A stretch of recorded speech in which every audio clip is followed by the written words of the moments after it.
la parole de Dieu n'a jamais mentionné des mots clés comme institut biblique, école biblique, école de théologie. On ne voit pas de ça. Mais si nous parcourons toute la Bible, nous voyons effectivement que dans les Écritures, il y a cette formation. Autant Étienne, l'homme de Dieu, a eu le ministère le plus court,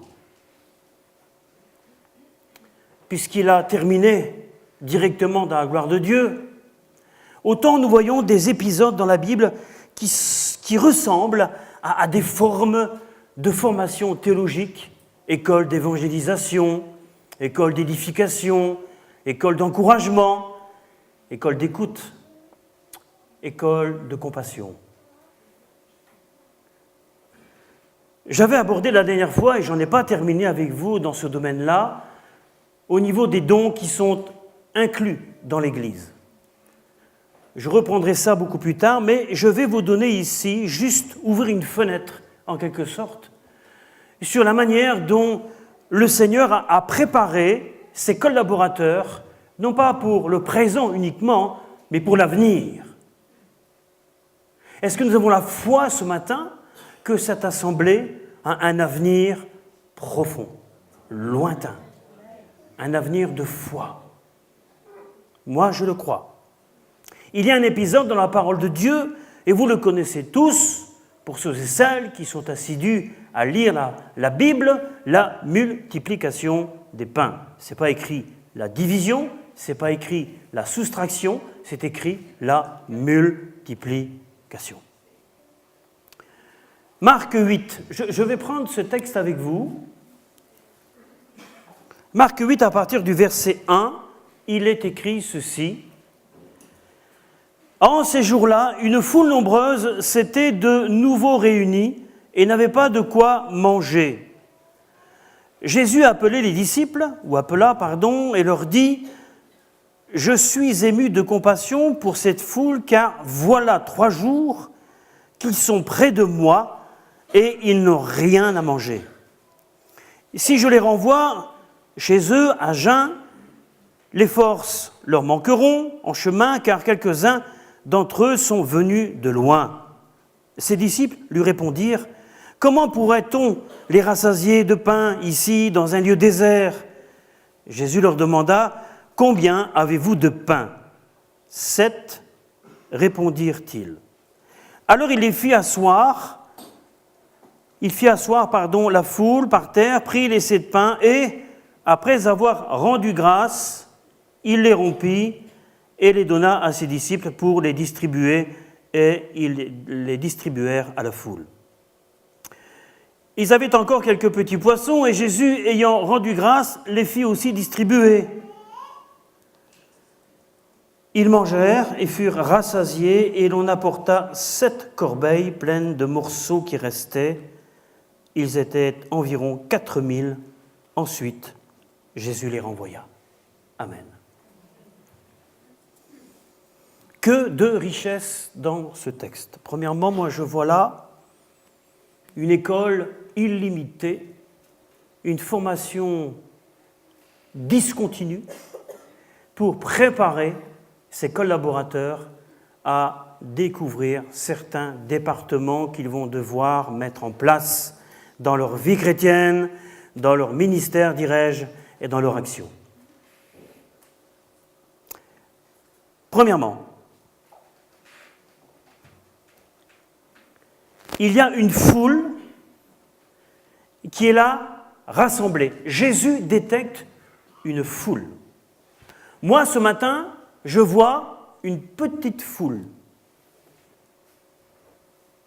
Et pourtant, là où ça ne se passe pas dans une synagogue, ça ne se passe pas dans une église, ça n'existait pas à cette époque-là, ça se passe dehors. Et si vous deviez retourner vos chaises vers l'extérieur, vous verriez qu'il y a une grande foule dehors, mais qui est dispersée.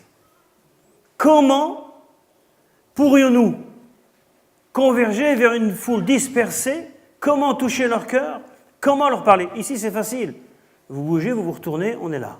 Ce matin, nous avons vécu un temps fort qui s'appelait la scène, la communion. On a fait ce geste, on est allé vers les uns les autres. Ici, la dimension que nous voyons, c'est qu'il y a un grand besoin. Quel est ce besoin? C'est de pourvoir au cœur et au corps, pour ne pas dire l'inverse. Et moi, ce qui m'a interpellé, quand j'ai pris mes notes, vous pouvez être présent de corps dans cette église, mais votre cœur peut être à l'extérieur. Et quand Jésus voit ces corps, il veut détecter en même temps les cœurs, les corps qui ont besoin. Ça, c'est la première remarque que je fais.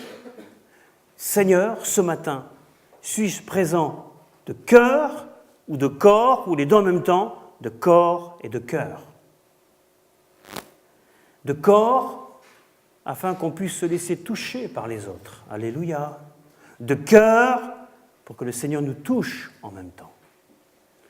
Et l'objectif de Jésus, c'était ça, une interpellation. Le verset 2 dit « Je suis ému de compassion pour cette foule, car voilà 3 jours qui sont près de moi et ils n'ont rien à manger. » Nous sommes ce matin rassasiés ici. De quoi? De Jésus.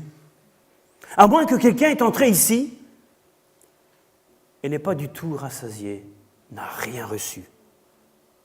Pas de salut, pas de nourriture spirituelle. Jésus est interpellé lui-même.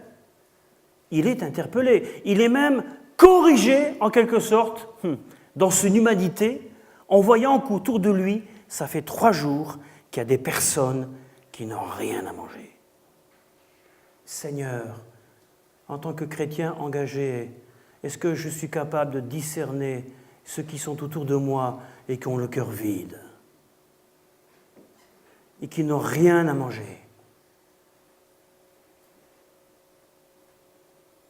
Jésus le voit, les disciples n'ont pas ce réflexe. Ils sont plutôt dans l'étonnement, mais Jésus n'est pas dans l'étonnement, il est dans la réalisation déjà de ce qui va se passer. Jésus commence à anticiper en voyant les besoins des uns des autres. 3 jours. 3 jours ne veut pas dire quelque chose pour nous? Ça veut dire quoi? Nous pourrions chacun faire une métaphore biblique. 3 jours. 3 jours après, le Seigneur ressuscita. Combien de jours Abraham a-t-il marché avec son fils pour l'emmener sur le mont Morija? 3 jours de silence, 3 jours de questionnement. 3 jours, mais qu'est-ce qu'il fait le Rabouni? Ou qu'est-ce qu'il fait le Rabbi? 3 jours qu'on est là avec lui. On a faim. Alors il y a un pasteur dans l'église, il y en a même 2 maintenant, alléluia. Alors on se dit, les pasteurs, ils vont nous donner à manger. Yeah, yeah, yeah, youpi. Ne sommes-nous pas appelés tous à donner à manger à ceux qui nous entourent?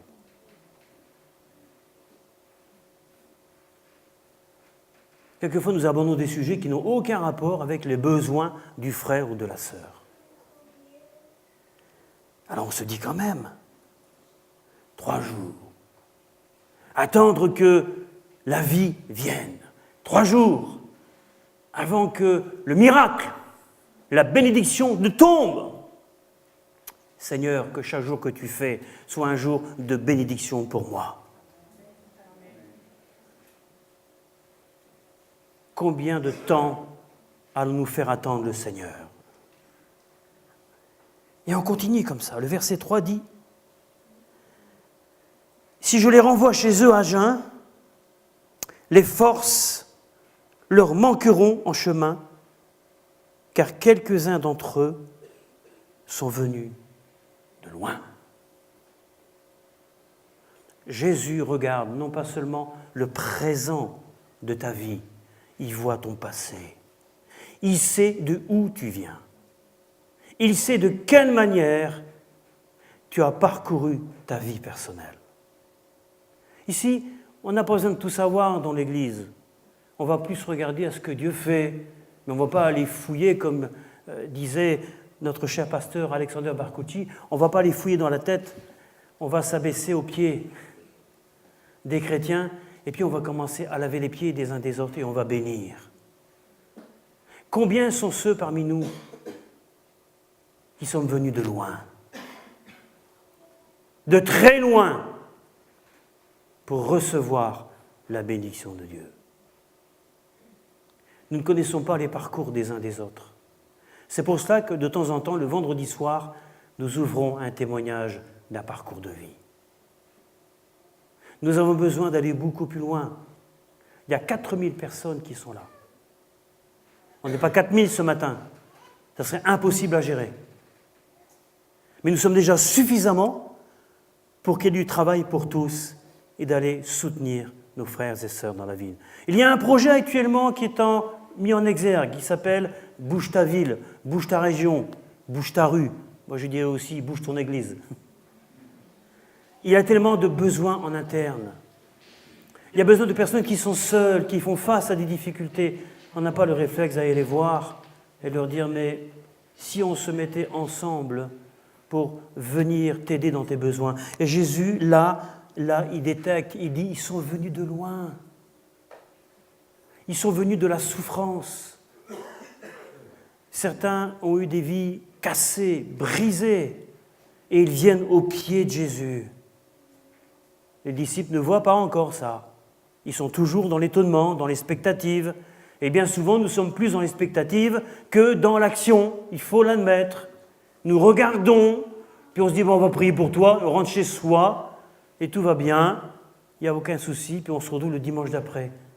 Mais là, c'est l'instant présent, l'instant T. Jésus ne va pas proposer à ses disciples de faire une petite collation, juste une petite agape après la réunion, hein. C'est pas ça. Ça, c'est ce que nous vivons en interne chez nous. Mais ça va aller beaucoup plus loin que ça. Des cœurs vides. Des cœurs vides.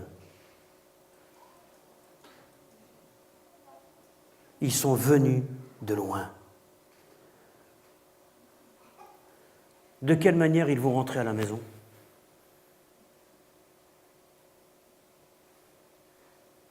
Certains peuvent quitter ce culte ce matin en rentrant à la maison de la même manière qu'ils sont entrés. De quelle manière allez-vous rentrer à la maison? Jésus s'inquiète de ça. Jésus s'inquiète de ça. Nous avons un Dieu qui s'inquiète de nous. Nous n'avons pas un Dieu qui vient avec le glaive, avec le mot religion qui tue, mais qui vient avec l'amour du Père. Amen. Et c'est cet amour-là que Jésus veut manifester au milieu de ces 4000 personnes.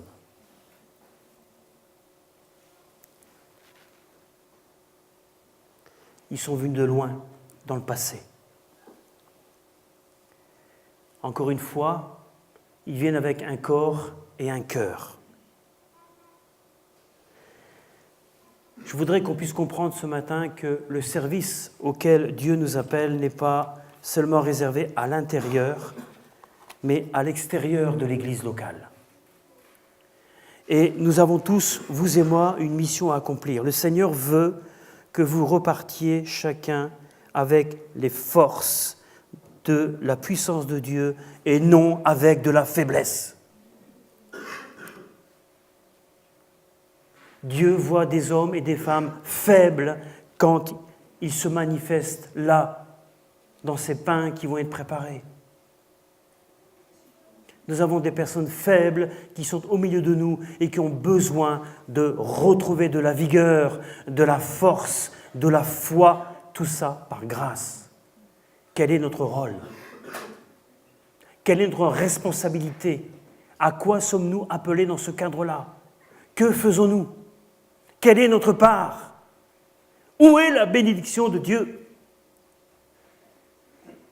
Et le Seigneur nous interpelle. Beaucoup plus loin, ses disciples lui répondirent, comment pourrait-on les rassasier de pain là, dans ce désert?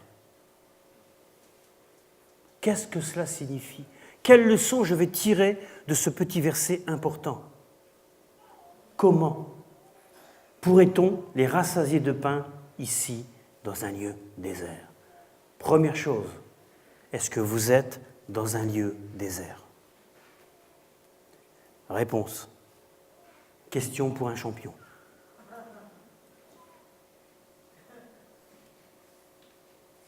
C'est vous qui répondez. Il est clair que si vous êtes dans un désert, il vous sera difficile de donner à manger. Quels sont les repères qui concernent votre grenier spirituel? Où en sont vos réserves? Les disciples n'ont aucune réserve. Ils n'ont rien. Jésus est la réserve. Alléluia. Mais il leur fait comprendre. Et les disciples disent, mais comment on pourrait? Comment alimenter? Comment alimenter tous ces êtres spirituels? Comment les équiper spirituellement? De quelle manière, moi, ce matin, je suis équipé spirituellement pour accueillir les uns et les autres? Ce que je vous demande, bien-aimés, c'est de ne pas rester sur votre autosuffisance. Je me sens suffisant à moi-même. Eh bien oui. Nous ne pouvons pas nous permettre de stagner, de faire du surplace et encore moins de reculer. Nous sommes appelés à avancer. Et avancer, c'est tous ensemble. Dans l'Écriture, l'Ancienne Alliance, nous voyons ces épisodes entre tous ces hommes de Dieu, ces prophètes comme Ézéchiel, Daniel, qui ont été témoins.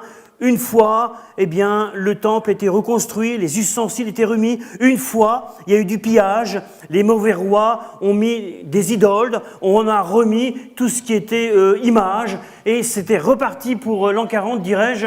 Pendant des années, c'était encore la fabulation, c'était le faux Dieu, et puis encore un réveil spirituel. Il y a un nouveau roi qui a le cœur de Dieu, et une fois encore, le temple est reconstruit, on remet les ustensiles de Dieu, on vient adorer le Seigneur, c'est merveilleux, les villages sont dans l'abondance, et encore une fois, plusieurs générations plus tard, ça retombe.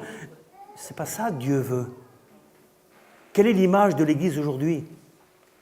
À peu de choses près, dit différemment, avec une autre façon de le dire, combien de fois nos églises ont été à la fois, quelquefois, abandonnées, démissionnées. Et puis, le Seigneur parle, il y a quelque chose qui se passe, bing, c'est reparti. On chante, alléluia. Et puis, il y a désobéissance. Désobéissance. La désobéissance engendre la sanction de Dieu. Et encore, dirais-je, je vais être sympathique si je peux ce matin avec vous, ce n'est pas toujours Dieu qui sanctionne, c'est l'homme qui s'auto-sanctionne. Il se tire des balles dans le pied. Et il dira, Dieu ne me bénit pas. Et le Seigneur est en train de dire à ses disciples, attendez. Vous savez ce que ça veut dire que me servir et servir les autres? Et on continue. On continue.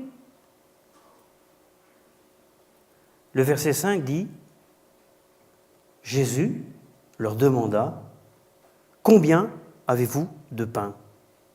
7. Répondirent-ils. Le Seigneur te pose la question ce matin, combien tu as de pain spirituel dans ta réserve? Quelle est ta nourriture propre spirituelle? Quels sont les rendez-vous que tu prends avec moi? Quel est ton degré de croissance? Il a le droit de vous poser des questions. Et les disciples ont quand même répondu, on en a 7. Certains diront peut-être, moi j'ai rien du tout. Mais qu'as-tu fait de ta vie chrétienne? Qu'as-tu fait pendant toutes ces années? Où sont tes réserves? Gros point d'interrogation à la ligne. Dieu me pose souvent la question, Daniel, où sont tes réserves? Attends, Seigneur, je vais consulter mon livre de comptes. Non. Tout se passe dans la prière, dans la relation avec Dieu. Il ne m'appartient pas de vous dire ce matin, faites ceci, faites cela, voilà la procédure, voilà la méthode. Ce n'est pas ça. Chacun est responsable de sa vie personnelle, de son entretien personnel avec le Seigneur. Mais, en fonction de ce que tu produis, c'est là où Dieu t'engagera dans le service. Et bien souvent, nous sommes amenés à choisir nous-mêmes, en forçant la main à Dieu, tu sais. Souvent, nous sommes plus attirés vers des choses qui ne sont pas spirituelles qu'avec des choses spirituelles. Le verset 6 nous dit ceci. Alors, il fit asseoir la foule. Il fit asseoir la foule par terre et prit les 7 pains et, après avoir rendu grâce, il les rompit et les donna à ses disciples pour les distribuer. Et ils les distribuèrent à la foule. Que voyons-nous au travers de ce verset en filigrane? Qu'est-ce qu'on dégage de ce verset? Quels sont les mots-clés qu'on peut placer sur ce verset, sur cette parole de Dieu? Premièrement, il y a une prise de conscience de la responsabilité. Alléluia. Responsabilité, je prends oui parce que Dieu me délègue. Dieu me délègue pour me dire qu'il faut que toi aussi tu distribues. Il y a un acte de foi et il y a un acte d'obéissance. Foi, obéissance vont ensemble. N'attendez pas toujours et ne comptez pas toujours sur les ministères. Vous avez votre part. Dieu vous délègue de la responsabilité. C'est celle de donner aussi aux autres à manger. Bien-aimés, je le dis encore une fois, je l'ai dit l'autre jour, nous avons tous reçu au moins un don. Quelle que soit la nature du don que Dieu te donne, tu dois le mettre en pratique. Maintenant, si quelque chose te freinait, te perturbait pour ne pas manifester ce don, nous allons prier avec toi. Nous allons parler à Dieu ensemble. Et on va faire le point. Mais tu ne peux pas rester dans un désert tout seul. Quand ça dure trop longtemps, ça dure trop longtemps. Il y a quelque chose qui ne va pas. On revient à la racine. Et Jésus ne traîne pas. Voilà. J'ai prié, vous donnez. Fin d'argumentation.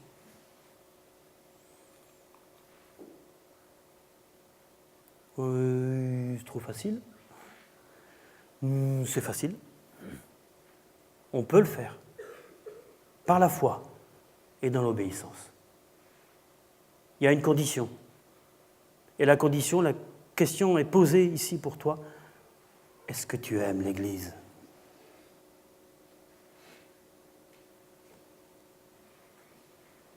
Est-ce que tu aimes l'Église? Ou est-ce que tu veux te retrancher à l'arrière? Nous sommes tous appelés à aller au front. Nous ne sommes pas des francs-tireurs. Notre foi est exposée pour la gloire de Dieu. Sinon, où va aller ma foi? Dans l'idolâtrie?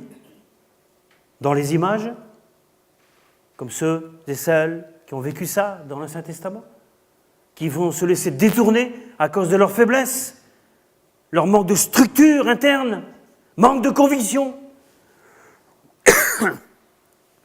Je suis convaincu, parce que je suis un chrétien né de nouveau, parce que Jésus a changé ma vie, et merci pour le témoignage de notre sœur, je suis convaincu parce que quelque chose se passe dans ma vie, mais si je me laisse interférer constamment par tout ce qui peut m'influencer, oui, je vais vite tomber. Et là, effectivement, les ministères interviennent, les pasteurs, pour ramasser les restes à la petite cuillère, pardonnez-moi l'expression.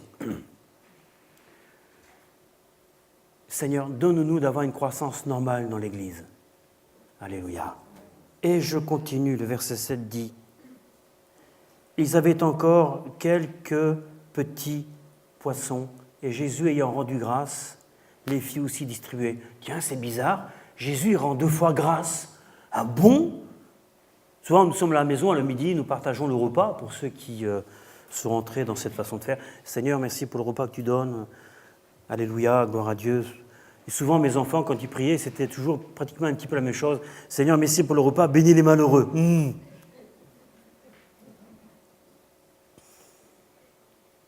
On rend grâce tous les jours, mais pas seulement le midi, à n'importe quelle heure de la journée. Et là, Jésus, de suite après, il fait la même chose. Il rend grâce pour les pichons, pour les poissons, pardon. Et puis, voilà, il les fait distribuer aussi. Je lui dis, pourquoi, Seigneur, tu dis 2 fois la même chose? Parce que Dieu veut nous apprendre à rendre grâce pour tout ce qu'il a fait dans le passé pour nous et tout ce qu'il va faire dans le présent pour vous et moi. Et pour l'avenir. La grâce que nous avons n'est pas limitée. Souvent, c'est nous qui limitons la grâce de Dieu. Mais il rend grâce pour la première distribution qui a été faite, les pains. Il en fait une deuxième pour les poissons. Merci pour ce qui a été fait avant, mais merci pour ce qui se fait maintenant. Merci pour ce qui se fait maintenant. Et moi, je rends grâce à Dieu pour tout ce que Dieu a fait dans les temps passés dans cette Église. Je ne regarde pas à ce qui a été mauvais, mais je regarde à ce que Dieu a fait. Et ce que Dieu a fait jadis, c'était bon. La preuve, puisque vous êtes là. Et certains ont déjà appris à cette époque à rendre grâce pour le présent et pour l'avenir. Je ne m'inquiète pas du lendemain. Et notre sœur qui a témoigné a dû rendre grâce pour son présent et pour son avenir. Rentrons dans cette dimension-là. S'il vous plaît, ne limitez pas la grâce de Dieu dans votre vie.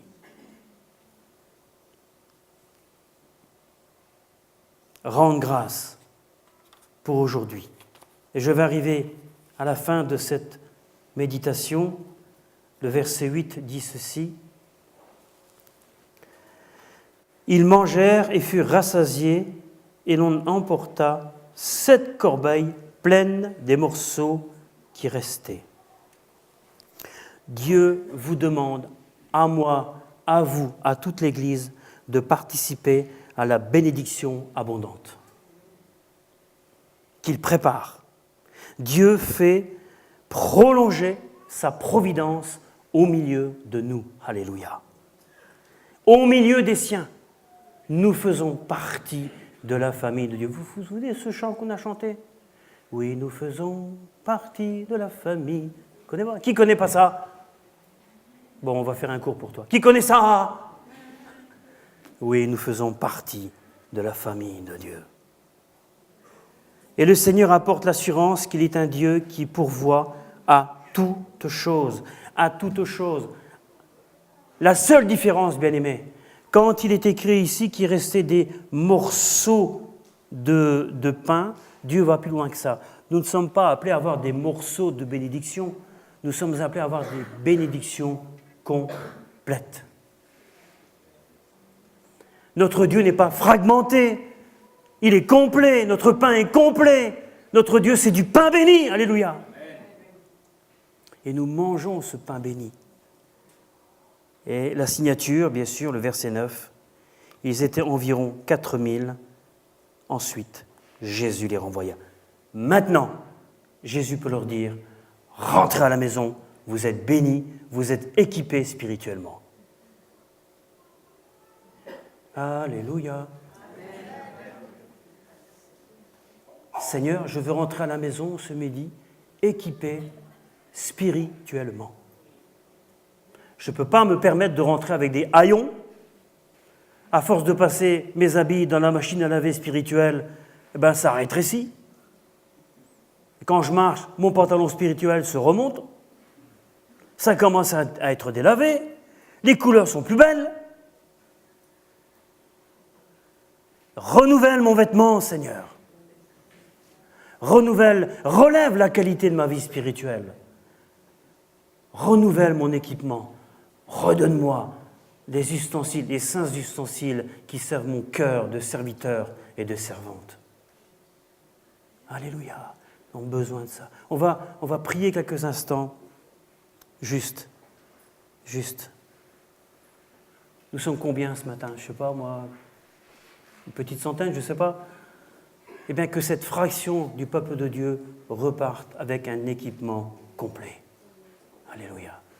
Prions le Seigneur. Esprit de Dieu, nous voulons te prier ce matin avec grâce, avec foi, avec intelligence, avec cohérence, avec la promesse inscrite dans la parole de Dieu, que nous puissions nous saisir et comprendre, Seigneur, que nous sommes appelés aussi à grandir en donnant tout en recevant, en donnant tout en recevant.